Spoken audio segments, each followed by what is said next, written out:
할렐루야.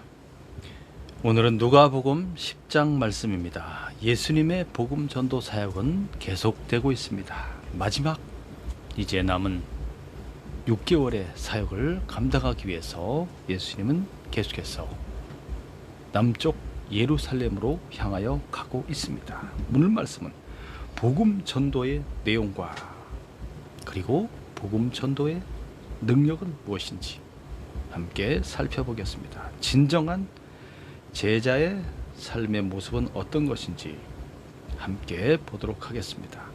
하나님의 나라가 가까웠다. 회개하고 복음을 믿어라 하는 것이 바로 복음 전도의 내용입니다. 그 의미가 무엇인지 한번 살펴보겠습니다. 예수님이 따로 70명의 제자들을 세우시고 그들을 파송하십니다. 그 목적은 또 무엇인지 함께 보도록 하겠습니다.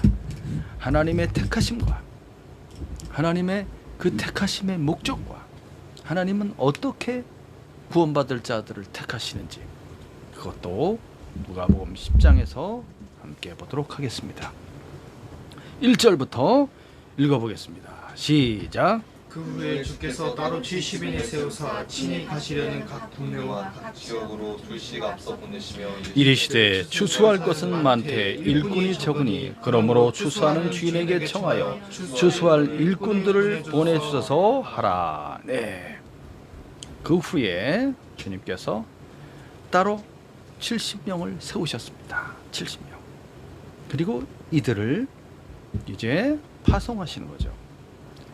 12명의 제자들을 부르시고 그들을 파송하시는 것과 똑같은 방식으로 예수님이 70명을 세우셔서 그들을 파송하시게 되는 겁니다. 앞으로 온 세계에 복음을 전하게 될 텐데 이제 예수님 이후에 그의 사도들과 또 제자들을 통해서 복음이 전파되게 되는 겁니다. 그래서 70명이라는 숫자는 이제 70명의 장로들을 의미할 수도 있죠. 12명의 사도와 70명의 장로들과 이렇게 온 세상에 복음을 전파하기 위한 그런 이제 준비로 70명을 따로 세우시게 된 것으로 이해할 수가 있습니다. 12명의 제자들과 동일한 권위를 주셔서 그들에게 이 복음 전도 사역을 맡기시는데 공식적으로 임명하시고 선포하시는 그런 장면입니다.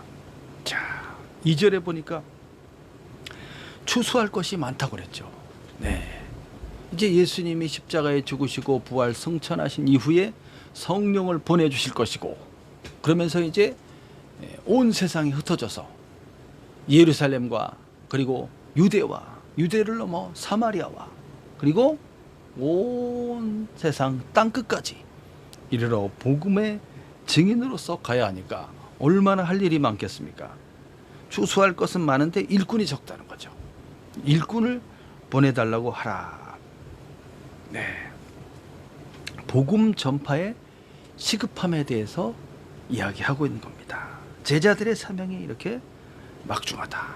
일꾼을 증언해 달라고 요청해야 된다는 겁니다. 이렇게 많은 일꾼이 필요하다는 거죠. 그 다음 말씀 보도록 하겠습니다. 3절부터 시작. 갈지어다 내가 너에게 보냄이 어린 양을 이리 가운데로 보냄과 같도다. 전대나 배낭이나 신발을 가지지 말며 길에서 아무에게도 문안하지 말며 어느 집에 들어가든지 먼저 말하되 이 집이 평안할지어다 하라. 만일 평안을 받을 사람이 거기 있으면 너희의 평안이 그에게 머물 것이요 그렇지 않으면 너희에게로 돌아오리라. 그 집에 유하며 주는 것을 먹고 마시라. 일꾼이 그 삭을 받는 것이 마땅하니라. 이 집에서 저 집으로 옮기지 말라. 어느 동네에 들어가든지 너희를 영접하거든 너희 앞에 차려놓은 것을 먹고. 네. 제자들 12명 파송할 때 둘씩 짝지어서 이렇게 보낼 때 준비하는 과정에 대해서 말씀했죠. 그것과 비슷한 지금 말씀을 해주고 있습니다. 너희를 보내는 것이 어린 양을 이리 가운데 보냄 같도다. 이리는 어떻습니까? 늑대, 이리, 사납고 맹수죠. 어린 양이 상대가 되지 않지요. 잡아먹을 수 있지 않습니까? 그만큼 강력한 이런 복음에 대해서 반대하는 세력들, 핍박자들, 대적자들이 있다는 겁니다. 강한 세력들인데 그 강한 자들을 이제 만나게 되는 거죠. 지금 이 70명을 내보내지만 이 사람들은 어린 양과 같다. 어린 양과 같다. 이 제자들의 연약함에 비해서 이 세상의 악한 세력들은 너무나 강하다. 영적 싸움을 수행해야 하는 거죠. 전적으로 누구를 의지해야 됩니까? 주님을 의지해야 돼요. 하나님을 의지해야 됩니다. 자, 그렇게 지금 상황이 만만치 않다. 녹록치 않다라는 것을 지금 말해주고 있습니다. 그러면서 4절부터는 이런 것들을 아무것도 가지고 가지 말라고 말합니다. 아무것도 챙기지 말아라. 전적으로 하나님을 의지해야 된다는 거예요. 이 선교적 사명을 갖고 이것을 감당하기 위해 나아가는데 반드시 전적으로 하나님만 의지하라. 그래서 가방을 챙기고 뭐 가방 속에 여러 가지 이제 여행을 해야 되니까 우리 여행 갈 때 어떻게 합니까? 여행 가방 꺼내지 않습니까? 거기다 뭐 집어넣습니까? 뭐 옷도 집어넣고 뭐 필수품도 집어넣고 뭐 다양한 거 많이 잔뜩 챙겨갖고 가지 않습니까? 맞죠? 그런 걸 가져가지 말라는 거예요. 필요한 일반적인 필수품도 챙기지 말아라. 전대는 뭐를 얘기하냐면 이제 돈을 담는 그런 돈주머니, 뭐 허리에 차기도 하고 또는 지갑을 의미합니다. 그럼 갖고 가지 말아라. 돈 갖고 가지 말라는 거예요. 그럼 뭘 사 먹어야 되는데 어떻게 합니까? 급하게 어디 필요한 게 있어 사야 되고 또 병원도 가야 되고 식당도 가야 되고 또 어디도 가야 됩니까? 숙박시설도 가야 되고 뭐 할 일이 많이 있을 텐데 돈이 필요할 텐데 갖고 가지 마라. 가방도 챙기지 마라. 신발도 가지고 가지 마라. 맨발로 가란 말이 아니고 여분의 신발을 갖고 가지 마라. 신발 하나 신고서 그냥 그걸 신발 다 다를 때까지. 야, 이런 것들을 의존하기 전에 하나님을 의존하라는 것을 지금 말해주고 있습니다. 그러면서 너희들의 필요한 것을 채워줄 것이 준비되어 있다는 거예요. 길에서 아무에게도 문안하지 말라. 길 가다가 아는 사람 만났어. 아유, 안녕하십니까? 어디 가세요? 네, 지금 전도하러 갑니다. 아유, 왜 가요? 왜 이렇게 힘든 일을 하셔요? 아니, 하던 직업은 어떻게 하셨어요? 뭐 이렇게 많은 이야기를 하지 말라는 거야. 지금 시급하게 복음 전하는 일이 더 먼저다. 사람 만나서 이런저런 얘기하고 하지 말아라. 그런 얘기입니다. 어느 집에 들어가든지 5절에 어느 집에 들어가든지 이 부분이 중요합니다. 먼저 말하라. 이 집이 평안할지어다 하면서 말하라는 거예요. 어느 집에 들어가게 되지 않습니까? 복음 전도를 위해서 어떤 마을에 갑니다. 그 마을에서 이제 묵어야 될 그 집을 이제 선정하는 거죠. 그래서 저 집에 들어가면 좋겠다. 그런 마음이면 그 집에 들어가는 거예요. 들어가서 뭘 말하는 거예요? 이 집이 평안할지어다. 샬롬을 말하는 거예요. 샬롬. 그래서 이 집이 평안할지어다 이 말은 유대인들이 보통 안부를 물을 때 쓰고요. 사람을 만났을 때 또는 헤어질 때 샬롬이라는 말하고 이제 비슷한 말입니다. 이 집이 평안할지어다라는 말은. 그래서 그 평안을 먼저 전하라는 겁니다. 그러면 그 집 사람이 이 평안을 이제 받을 준비가 되어 있으면, 그래서 평안을 받을 사람이라고 나와 있죠. 이거는 원어의 뜻은 평안의 아들이란 뜻입니다. 평안의 아들. 그래서 하나님의 축복을 받을 준비가 되어 있는 사람, 그 집 사람이 하나님의 축복을 받을 준비가 되어 있는 사람이면 제자들이 들어가서 샬롬 평안할지어다 평안을 전합니다 이렇게 말했을 때 들어오세요 하고 영접하게 되는 거죠. 그 사람은. 아닌 사람은 영접 안 하겠지. 필요 없어요, 나가요, 이렇게 하겠죠. 자, 당신 뭐 하는 사람들입니까? 복음을 전하는 사람들입니다. 그래서 평안하십시오, 평안을 전합니다 이렇게 얘기하는 거죠. 그 평안이 하나님이 그 집안에 복을 주시려고 그러는 거예요. 이 제자들을 통해서 그 집안에 복을 주는 겁니다. 그리고 그 집에 묵으면서 그 마을에 이제 계속 복음 전도를 하게 되는 거죠. 평안할지어다. 만일 평안을 받을 사람이 거기 있으면 너희 평안이 그에게 머물 것이요. 너무너무나 좋은 하나님의 은혜와 복을 많이 받게 되는 거예요. 그런데 싫다고 하면서 필요 없다고 나가라 그러면, 그렇지 않으면 너희에게로 돌아오리라. 반대로 배척을 당하면 제자들에게 그 복이 돌아오는 겁니다. 평안이. 7절 그 집에 유하며 주는 것을 먹고 마셔라. 그 집에 들어가서 주는 것을 먹고 마시라고 했습니다. 주는 것을. 그 집에 유하며 주는 것을 먹고 마셔라. 어떤 것을 주든지 차려진 것을 감사하게 받아서 먹고 마시면 되겠습니다. 공급해 주는 것을. 더 좋은 걸 어디 없나, 이렇게 욕심을 부리고 그러면 안 된다는 거예요. 주는 것을 감사함으로 받아 먹으면서 그 집에 뭐 하는 거예요? 축복을 해줘. 축복해라. 복을 빌어주라는 거예요. 복을 빌어줘라. 그래서 그 집에서 주는 것을 먹고 마시면서 일꾼이 그 삭을 받는 것이 마땅하니라. 그래서 주님의 일꾼으로서 간 것이기 때문에 그 필요를 공급받는 것이 마땅하다는 거죠. 자, 그리고 어떻게 알았습니까? 이 집에서 저 집으로 옮기지 말라. 이 집에 있었는데 보니까 저 집이 더 좋아 보여. 그래서 오늘까지만 머물고 저희들은 더 좋은 집으로 가겠습니다. 저 집은 더 넓고 더 풍족하고 더 주는 것도 더 좀 맛있는 거, 좋은 거 주고, 그러면 글로 옮기고 이런 짓 하지 말라는 거예요. 이런 짓 하지 말아라. 먹기 위해서 간 게 아니지 않습니까? 평안의 아들이 있는 그 집에 머물며 딴 데로 왔다 갔다 할 생각하지 말아라. 더 나은 대접을 받기 위해서 옮겨 다니지 말으라는 거지. 겸손하게, 감사하게 있으면서 이 집안에 정말 하나님의 은혜와 평안이 가득하도록 그들을 위해서 축복하는 겁니다. 그 집안에 아픈 사람이 있으면 어떻게 해주는 거예요? 그 집안에 아이가 아프다든지, 그 집주인이 아프다든지, 그러면 축복 기도해주고 그 병의 치유를 위해서 기도하라는 거예요. 그게 다음에 나옵니다. 그 다음 9절부터 시작. 거기 있는 병자들을 고치고 또 말하기를 하나님의 나라가 너에게 가까이 왔다 하라. 어느 동네에 들어가든지 너희를 영접하지 아니하거든 그 거리로 나와서 말하되 너희 동네에서 우리 발에 묻은 먼지도 너희에게 떨어버리노라. 그러나 하나님의 나라가 가까이 온 줄을 알라 하라. 내가 너에게 말하노니 그날에 소돔이 그 동네보다 견디기 쉬우리라. 거기 있는 병자들을 고치라고 그랬어요.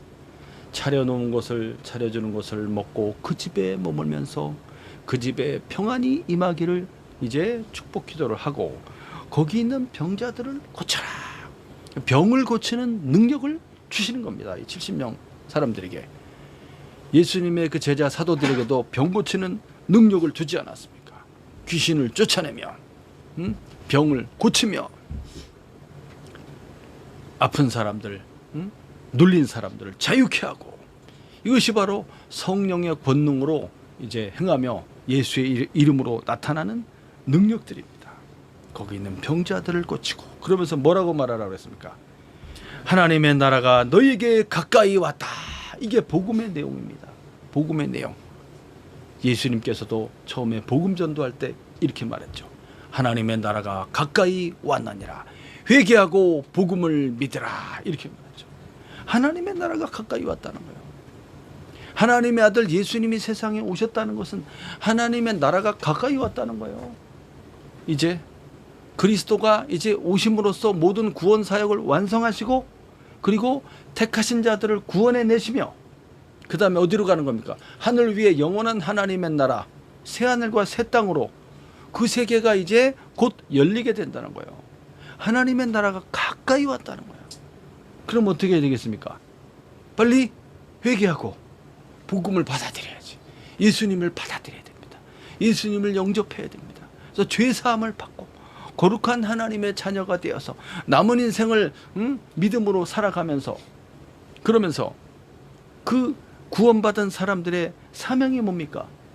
70명의 제자들을 세우듯이 새로 예수를 믿고 복음을 받아들이고 구원받은 사람들의 사명은 뭡니까? 복음 전도입니다. 복음 전도. 복음 전도는 무엇입니까? 하나님의 나라가 가까이 임하였다는 겁니다. 하나님의 나라가 가까이 임하였다라는 증거가 예수의 이름으로 이제 귀신을 쫓아내고 고치지 못할 그런 불치병들이 치유가 되는 그런 능력들입니다. 이 복음의 전도의 능력입니다. 그것이 나타남으로써 하나님의 나라가 이제 이미 그리스도 안에서 가까이 임하였다는 거예요. 아직 완전한 하나님의 나라 천국은 임하지 않았지만 이미 하나님의 나라는 어떻게 됐다? 시작되었다. 그리스도 예수가 오심으로써 그 증거가 그리스도 예수 복음을 전하는 사람들이 예수님의 이름으로 질병을 치유할 때 그 능력이 나타나는 거예요. 예수의 이름으로 치유의 능력이 나타나고 예수의 이름으로 더러운 귀신들이 이제 떠나가게 되는 것이죠. 가시적으로 이렇게 나타나는 겁니다. 할렐루야. 그리스도의 나라는 아직 완전히 완성되진 않았지만 이미 하나님 나라의 효력이 발생하고 있고 하나님의 나라가 시작되었다라는 겁니다. 자, 그것을 이제 제자들이 증거하고 선언하게 된 것입니다. 자, 그러면서 10절에 보니까 어느 동네에 들어갔는데 영접하지 않아. 이 사람들이 영접하지 않고 배척한다. 그럴 때는 어떻게 하라고 그랬습니까? 거리로 나와서 많은 사람들 앞에서 공개적으로 말하라는 겁니다. 너희 동네에서 우리 발에 묻은 먼지도 너에게 떨어버리노라. 이렇게 하는 거예요. 막 공개적으로. 조용히 아유 이 사람들이 우리를 싫어하네, 배척하네. 아유 여기다가 그냥 있다 빨리 도망갑시다. 이렇게 하고 가는 게 아니에요. 당당하게 거리로 나와서 이 사람들이 이 천국 복음을 받아들이기 싫어하니까 발에 먼지를 떨어버리게 탁탁탁탁. 먼지를 떠는 행위는 이제 많이 나왔죠. 응? 너희와 상관이 없다라는 거. 상관이 없다. 그 책임은 너희가 지라는 거. 너희가 져라. 그러나 하나님의 나라가 가까이 온 줄을 알라. 하나님의 나라가 가까이 온 줄을 알라. 배척하고 반대하니까 거기서 이 사람들은 더 머물지 않고 가버리는 거예요. 그럼 누구 손해입니까? 그 사람들, 동네 사람들 손해가 나는 거죠. 이 복음을 전하러 왔는데 복음을 받아들이지 않고 배척해버리니까 구원에 임할 수가 없지. 그 대신 뭐가 옵니까? 하나님의 심판이 오는 거예요. 하나님의 나라가 가까이 왔다라는 것은 뭡니까? 하나님의 나라는 어떤 악한 세력이, 반대하는 세력이 저지하고 막을 수 없다는 거예요. 그들이 싫어하고 배척하고 그런 게 어디 있어? 믿지 않고 불신하고 핍박하고. 하지만 그 악의 세력이 아무리 강력하다 할지라도 하나님의 나라가 가까이 오는 것을 막을 수 있어요, 없어요? 없다는 거지. 하나님의 나라가 이제 임하고 시작되면 심판이 온다는 거예요. 심판이. 그 심판을 피할 수가 없다. 그 이야기가 12절 말씀입니다. 그날의 소돔이 그 동네보다 견디기 쉬우리라. 소돔성은 불심판을 받은 곳이죠.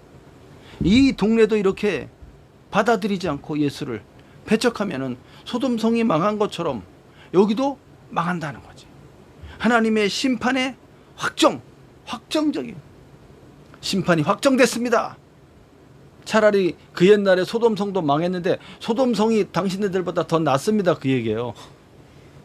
그만큼 이 사람들이 받을 심판은 확정적이라는 것이고 하나님의 심판은 준엄하다는 것입니다.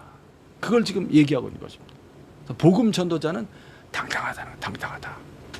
만약에 잡혀서 이제 나중에 예수님 부활 승천 이후에 많은 제자들이 핍박을 당하고 막 잡혀서 목베임을 당하고 고통을 당하고 죽임을 당하지 않습니까?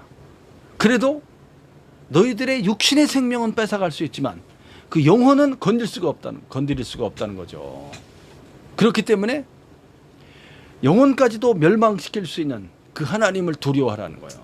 저 사람들을 두려워하지 말고 악의 세력들을 무서워하지 말고 물론 그 상황이 되면 얼마나 두렵고 무섭겠습니까? 그러나 뭘 바라보는 거예요? 주님의 말씀과 미리 주님이 말씀하셨죠. 주님의 말씀과 천국의 소망과 영원한 하나님의 나라를 바라보고 주님이 주시는 새 힘을 공급받으며 주의 권능과 능력으로 그 두려움을 이겨내는 것입니다. 그 믿음으로 그렇게 나아가면 되겠습니다. 자, 발에 묻은 먼지도 떨어버리라. 심판에 대한 그 책임은 전적으로 당신들에게 있습니다. 우리와는 상관이 없습니다. 하는 그 행위로서 그 의식으로서 이렇게 보여주는 거예요. 발을 탁탁탁탁 털면서 완전히 뭐 옷도 막 탁탁탁 탁 털고 이제 딱 하는 거예요. 자, 그다음 13절부터 읽어보겠습니다. 시작. 화 있을진저 고라시나 화 있을진저 베세다야 너에게 행한 모든 권능을 두로와 시돈에서 행하였더라면 그들이 벌써 베옷을 입고 제에 앉아 회개하였으리라. 심판 때에 두로와 시돈이 너희보다 견디기 쉬우리라. 가버나움아 내가 하늘까지 높아지겠느냐 음부에까지 낮아지리라. 너희 말을 듣는 자는 곧 내 말을 듣는 것이요 너희를 저버리는 자는 곧 나를 저버리는 것이요 나를 저버리는 자는 나 보내신 이를 저버리는 것이니라 하시니라. 예. 화 있을진저, 이 말은 화가 있을 것이다. 그런 말. 화가 있을 것이요 화가 있을 것이다. 누구에게 말하고 있습니까? 고라신이라는 마을과 고라신, 베세다, 가버나움 이들에 대해서 얘기하고 있는 것입니다. 그 다음 페이지에 지도를 한번 보겠습니다. 지도를 보시면 이 갈릴리 지역에 빨간 동그라미로 되어 있죠. 저 가버나움에서 북쪽으로 4km 올라가면 고라신이 있습니다. 고라신이라는 마을과 그리고 베세다는 잘 알죠. 베세다, 오촌 마을 베세다. 이 베세다는 이 야고보, 요한, 빌립이 베세다 사람들이죠. 베세다. 그래서 가버나움에서 이제 베드로, 안드레, 야고보, 요한 이 사람들이 주님께 부르심을 받지 않습니까? 자, 그리고 가버나움은 예수님의 제2의 고향입니다. 예수님 태어나기는 베들레헴에서 태어났지만 예수님이 이제 어릴 때 자라신 곳은 나사렛이었죠. 나사렛. 거기 동그라미 1번 돼 있고 나사렛이죠. 나사렛에서 예수님이 이제 복음 전도 사역을 시작하면서 가버나움으로 이사를 갑니다.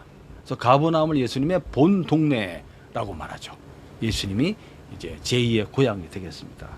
그래서 가버나움, 그 북쪽에 고라신, 그리고 베세다에서는 오병이어의 기적을 일으킨 곳이 아닙니까?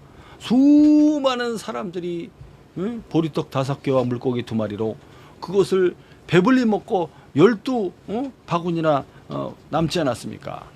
그럼으로써 이 기적을 일으키신 예수님이 바로 하늘에서 내려온 생명의 떡인 것을 알려주지 않았습니까? 사람이 할 수 있는 일이 아니지 않습니까? 그런 놀라운 기적과 능력들을 많이 보여줬습니다. 어디에서? 바로 이 갈릴리 지역에 특별히 고라신과 베세다, 가버나움에서 많이 알려졌습니다. 그럼에도 불구하고 이 사람들이 어떻게 했다는 거예요? 이 사람들이 어떻게 했어요?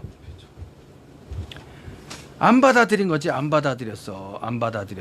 야, 고라신, 베세다, 화 있을진저 너희에게 화가 있을 것이다. 안타까움으로 얘기하는 거야. 안타까움으로 불행한 운명을 맞게 될 이 대상들에 대해서 안타까움과 슬픔과 유감의 표시입니다. 유감. 야, 어떻게 하다 이렇게 되냐? 왜 안 받아들이냐? 이렇게 많은 기적과 능력을 나타내 보여줬는데 만약에 이러한 권능들을 두로와 시돈에서 행하였다라면 그 사람들은 진작에 벌써 베옷을 입고 나와서 제 가운데 앉아 흙바닥 땅바닥에 앉아 먼지를 막 머리에 뒤집어 쓰면서 잘못했습니다. 회개하였으리라. 두로와 시돈이 어디 있냐면 갈릴리에서 더 북쪽으로 이제 지중해 쪽으로 해서 북쪽으로 올라가면 두로와 시돈이 있죠. 두로와 시돈은 아주 오래된 고도시입니다. 여기 페니키아라고 말해요. 페니키아 해양 국가들입니다. 그래서 이 고대에는 아주 대단히 강력한 그런 나라들이었어요. 두로 하면은 이제 다윗 시대에는 이제 두로와 화친이 맺어지게 되면서 두로의 왕이 이 다윗 이제 아들 솔로몬이 성전을 지을 거 아닙니까? 그래서 성전을 지을 준비를 다윗 왕이 미리 하죠. 두로에서부터 그 북쪽 두로에 아주 좋은 백향목이라고 해서 쫙 소나무 같이 이렇게 쫙 뻗은 좋은 나무들이 많이 있어요. 그걸로 이제 성전의 기둥이라든지 성전에 쓰는 도구들을 만들게 되죠. 백향목을 많이 이제 두로에서 보내줬고, 그 다음에 석공들을 또 두로에서 많이 보내줬었죠. 근데 이 두로라는 나라가 이제 교만하여서 나중에 멸망을 하게 됩니다. 아주 난공불락의 아주 해양 도시로서 그렇게 성을 갖다가 아주 잘 만들어 놨는데, 헬라 제국 알렉산더 대왕에 의해서 아주 완전히 초토화되고,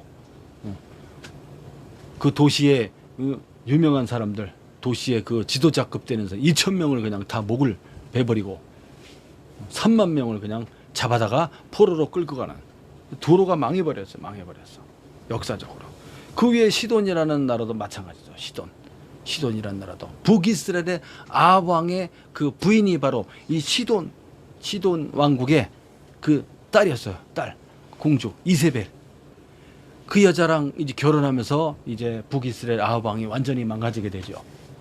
그러면서 그 여자가 아스타롯이라는 그 우상신 여신이죠. 우상신을 갖고 들어오게 되고 북이스라엘이 완전히 우상으로 가득하게 되게 되죠.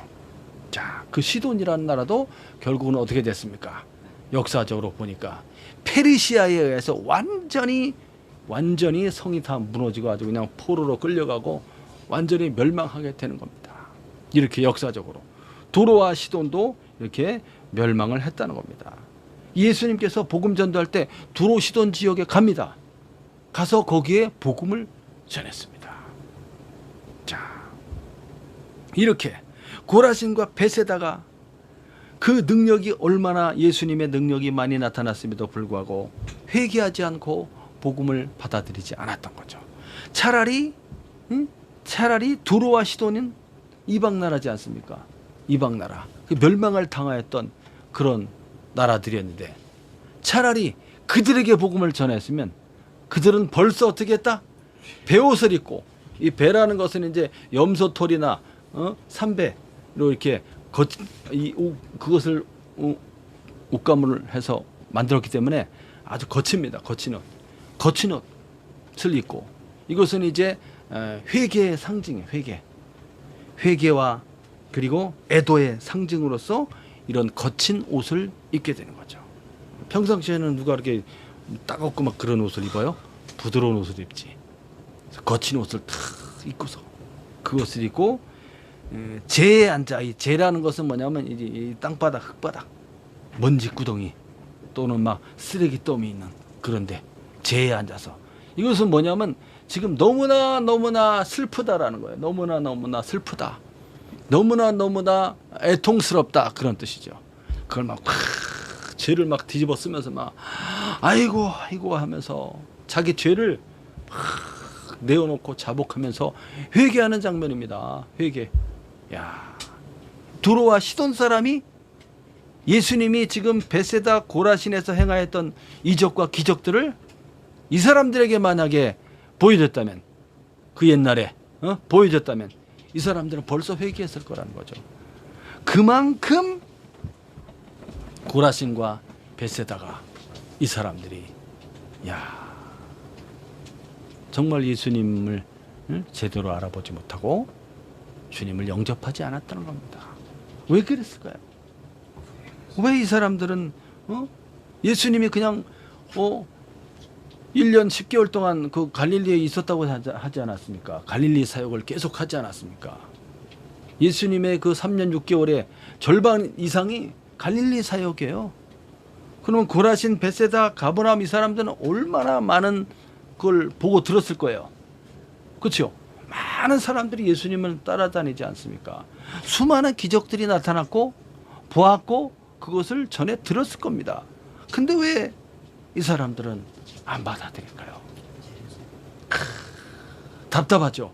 답답해. 그래서 화 있을진저 그렇게 말하는 거예요. 화가 있을 것이다.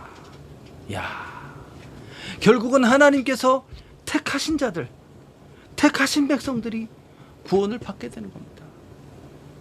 구원에서 멀어지고 구원에서 떨어져 나가고 심판을 받는 고라신과 베세다 사람들은 변명할 거리가 있습니까? 없습니까? 없는 거예요. 없는 거예요. 야, 그럼에도 불구하고 그 중에 또 어떤 사람들은 예수님의 복음을 받아들이고 예수님을 하나님이 보내신 구원자 하나님의 아들로 믿고 영접한 사람들이 또 있겠죠. 야, 그 사람들은 구원의 은총을 받게 되는 겁니다. 모든 죄 사함을 받고 영원한 하나님 나라의 이제 백성이 되어서 영생 복락을 누리게 되는 거죠. 잠깐 후면 하나님의 나라가 열리게 되는 것입니다. 그 나라에 우리가 들어가게 되는 것입니다. 그렇기 때문에 오늘 회개의 시간과 기회가 주어질 때 빨리 어떻게 돼요? 복음을 받아들이고 회개해야 되고, 오늘 회개하고 복음을 받아들이고 믿어야 될 아직 믿지 않는 또 많은 사람들이 우리 주변에 있지 않겠습니까?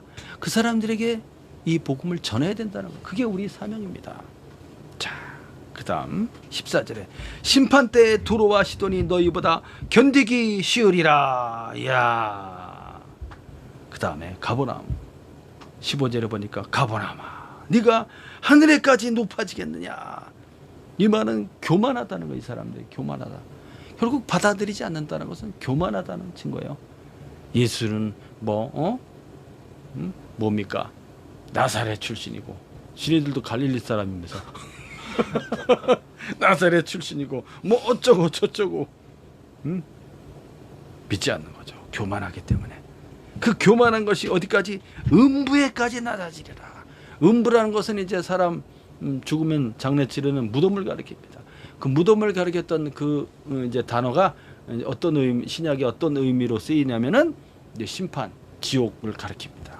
음부까지 낮아지리라. 이야, 교만하여서 하나님 아버지가 보내서 하늘에서 내려오신 하나님의 아들을 받아들이지 않고 믿지 않는 가버나움 사람들은 음부에까지, 심판, 지옥, 불못에까지 이제 떨어져 낮아지게 된다는 거예요. 그러면서 16절에 복음을 전하는 제자들의 권위에 대해서 말해주고 있습니다. 너희 말을 듣는 자는 곧 내 말을 듣는 것이요. 이 말은 주님께서 제자들에게 말씀을 주셨죠. 말씀. 그 말씀을 제자들이 가서 전하지 않습니까? 그 말은 누구의 말입니까? 그 사람의 말이 아니라 주님의 말이에요. 주님의 말. 예수님의 말씀과 동일선상에 있다는 겁니다. 그 권위를 주시는 겁니다. 권위를 주신 거예요. 이야. 그래서 이 제자들의 사역은 누구에게로부터 왔다? 그 권위가 하나님께로부터 권위를 위임받았다는 겁니다. 그걸 지금 말해주고 있습니다. 그러면서 너희를 저버리는 것은 곧 누구를 저버리는 것이다? 나를 저버리는 것이다. 예수님을 저버리는 거예요. 너희의 말을 듣지 않고 믿지 않는 것은 곧 예수님의 말을 듣지 않고 믿지 않는 것과 같다. 너희를 배척하는 것은 곧 예수님을 배척하는 것과 같다는 거예요. 그러면서 나를 저버리는 자는 누구를 버리는 것이다? 나 보내신 이 하나님 아버지죠. 하나님 아버지를 저버리는 것과 같다. 그러면서 복음을 전하는 이 제자들에게 강력한 능력과 복음 전도의 내용과 그리고 권위를 지금 예수님이 제자들에게 주시는 겁니다. 할렐루야.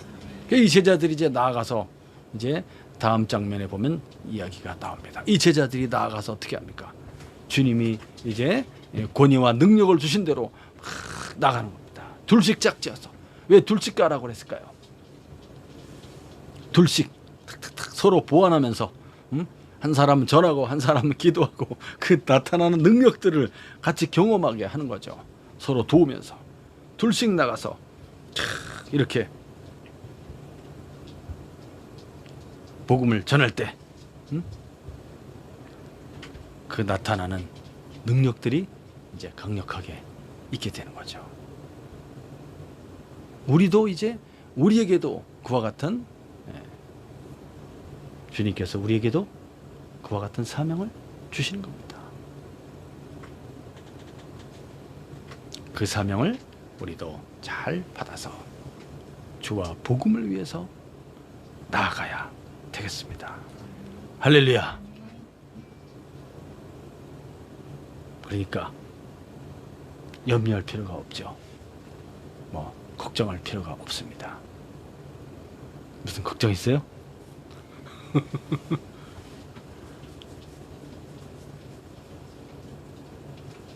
그래서 주님의 나라가 가까웠다라는 것을 항상 잊지 말고 생각해야 됩니다. 내가 누구인지에 대해서 확신하고 있어야 돼요. 구원받았다라는 이 사실에 대해서 이 믿음을 갖고 있어야 됩니다. 그리고 이 세상이 전부가 아니라는 거예요. 하늘 위에 영원한 이 세상과는 비교할 수 없는 너무나 좋은 세상이 우리 앞에 기다리고 있다는 거예요. 그게 소망입니다. 그 소망을 가진 사람들과 갖지 못한 사람들하고 어마어마한 차이가 있어요. 이 소망을 가진 사람들은 오늘 이 세상의 삶에 있어서 어떤 자세로 살아가겠습니까? 감사하고 기쁘게 살아가는 거예요. 긍정적으로 살아가는 거예요. 그 소망을 너무나 확실하고 아주 철저하게 갖고 있기 때문에 이것을 알지 못하는 사람들에게 당연히 그것을 전하게 되는 겁니다. 이게 우리 사명이고요. 우리 사명.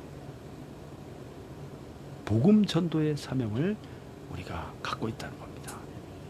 그래서 그것을 우리 친구들에게, 동료들에게 우리가 가 있는 그곳이 우리가 전도할 수 있는 그런 선교지가 되는 겁니다. 거기 있으면서 그 만나는 사람들에게 복음을 전하는 겁니다. 무엇으로써? 주님이 주신 말씀으로써. 또 무엇으로써? 주님이 주신 그 이름과 능력으로서 전하는 겁니다. 기적과 권능이 그들을 통하여, 나를 통하여 나타남으로써 와, 정말 이 사람이 전하는 메시지가 확실하구나. 그것을 깨닫게 되는 거죠. 권능과 능력이 예수의 이름으로 나타나는 겁니다. 그래서 그 사람들이 그것을 듣고 이제 주님 앞으로 나오게 되고 복음을 받아들임으로써 철저히 회개함으로써 하나님의 사람으로 거듭나게 되는 거죠. 만약에 듣지 않고 받지 않는다면 그 사람 책임이 되는 겁니다. 이렇게 하나님이 자기의 사람들을 구원해내기 위해서 복음 전도의 방법을 쓰고 계시고, 그리고 그것을 위해서 전도자들을 택하시고 세우면서 그들을 파송하신다는 겁니다. 오늘 여기까지 하나님 말씀 같이 보았습니다. 기도하겠습니다.